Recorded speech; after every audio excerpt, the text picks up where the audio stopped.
ចិនផ្ទុះកំហឹងចោតជប៉ុនថាមិនការពារអ្នកការទូតក្រោយរងការគំរាមសម្លាប់ជាបន្តបន្ទាប់ចំពេលទំនាក់ទំនងប្រទេសទាំងពីរកំពុងធ្លាក់ដុនដាបស្រាប់ទៅហើយនោះស្ថានទូតចិនប្រចាំប្រទេសជប៉ុនបានផ្ទុះកំហឹងយ៉ាងខ្លាំងនិងចោទប្រកាន់រដ្ឋាភិបាលតូក្យូថាមិនបានយកចិត្តទុកដាក់ការពារសុវត្ថិភាពដល់អ្នកការទូតចិនក្រោយពីមានករណីគំរាមកំហែងធ្ងន់ធ្ងរចំនួន3លើកក្នុងរយៈពេលត្រឹមតែ1ខែ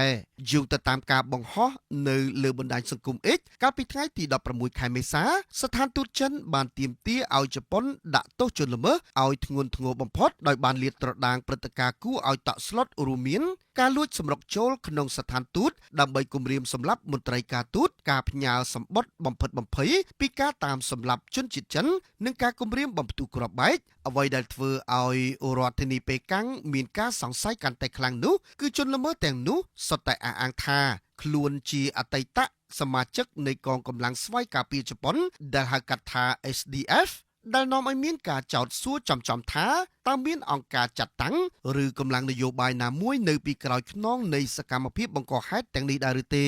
ទំនាក់ទំនងរវាងជប៉ុននិងចិនបានចាប់ផ្ដើមដុនដាបខ្លាំងចាប់តាំងពីនាយករដ្ឋមន្ត្រីជប៉ុនលោកស្រី Sanae Takaichi បានបង្ហើបកាលពីខែវិច្ឆិកាឆ្នាំ